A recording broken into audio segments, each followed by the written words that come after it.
আমার ফ্যামিলির কেউ নাই ভাই আমার ঘরের মধ্যে। আমার বাচ্চারা আমি একবার দেখছি, শুধু এয়ারপোর্টে আসি একবার ধরছি, আর কেউ নেই ভাই। আমি বিদেশ আমার ওয়াইফের সাথে আমি 1 মাস 10 দিন সংসার করছি ভাই। আমি রিলেশন করে বিয়ে করছি ভাই। আমার ভিসা হওয়ার পরে যখন চলে যাবো আমি ওরে বিয়ে করছি। বিয়ে করার পরে 1 মাস 10 দিন ছিলাম। আমি যাওয়ার পরে আমার বাচ্চা হয়েছে। আমি 2 বছর 7 মাস পরে আইছি, কিন্তু এখন আমার সবকিছু দুঃখ হয়ে গেছে ভাই।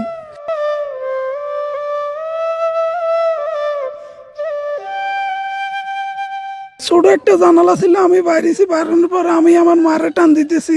আমার মা আমার নানুরে ধরে রেখছে, আসতেছে না। নানুরে টান দিছি, মা ধরে মারে ধরে রেখছে। আমার ওয়াইফরে টান দিছে, আর এর বাচ্চা বাচ্চা ধরে রেখছে। আমার বড় ভাবিরে আমি টান দিছি, এর বাচ্চা আমার মেজো ভাইয়ের বাচ্চারে ধরে রেখছে। আর আমার মেজো ভাইয়ের ওয়াইফ কিভাবে আসছে আমি বলতে পারি না, আমি দেখি না এই কিভাবে বাইরে গেছে। তারপরে সবাই পানি নিছে, রাস্তার উপরে অনেক মানুষ ছিল ভাই।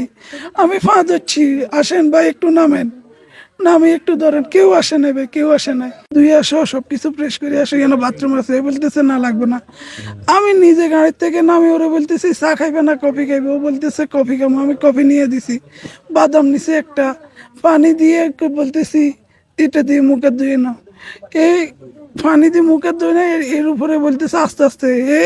এক হাতে চা খায়, এক হাতে স্টার্টিং, হেরাতে এক হাতে স্টার্ট দিছে গাড়ি। আমি তার কোনো ড্রাইভিং এর কোনো কিছু ভালো লাগে না। স্টার্টিং ঘুরাবে, স্টার্টিং থেকে ও শিখুন ইতনা এত বড় একদম এর ড্রাইভারের কাতারে যায় না। এর ছবি আছে ফেসবুকে, দেখছেন কে জানে। তারপরে সে বলতেছে না আমি আস্তে আস্তে যাবো, আস্তে আস্তে যাবো। তারপর সে এদের দিয়ে একটা রোড আছে, কি নাম জানি, মইফেল থেকে ঢুকছে বাঙ্গা, একদম বাঙ্গা রোড। ওই জায়গা দিয়ে একদম আস্তে আস্তে আস্তে আস্তে আমাদের বসুকপুরের রোড একটা আছে, ওইটা তুটি সুমনি বাজারতে আসছে। আর একটা গাড়ি, একটা কিছু নেই রাস্তার মধ্যে, 120 100 টানতেছে। আমি বলতেছি আমরা চলে এসেছি, আস্তে যাও। আমার শ্বশুরও বলতেছে আস্তে যাও, বলতেছে সমস্যা নেই, অল্প করতে লাগবো। সে ওই জায়গাতেও ঘুম যাইতেছে। আমার শ্বশুর বলতেছে তুমি বিয়ে করছো না, বিয়ে করলে এক হাতে কথা বলো তোমার ওয়াইফের সাথে, এক হাতে ড্রাইভিং করো, তাহলে আর ঘুমাইতো না। বললে না আমি বিয়ে করি নাই।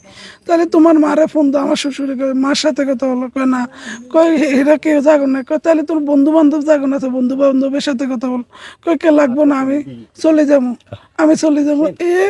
চন্দ্রগঞ্জ পূর্ব বাজারের প্রথমে চেয়ারম্যানের দরজায় ঘুমে গাড়ি চলতেছে। যখন গাড়ি একটু কাটছে, আমার শ্বশুরের বলা উঠো উঠো উঠো, গাড়ি এদিকে যাইতেছে, ব্রেক করো। সে চোখ মেলি, একটা গাছ ছিল, ও গাছে মারলে আমার একজন মারা যাইতো বা কারো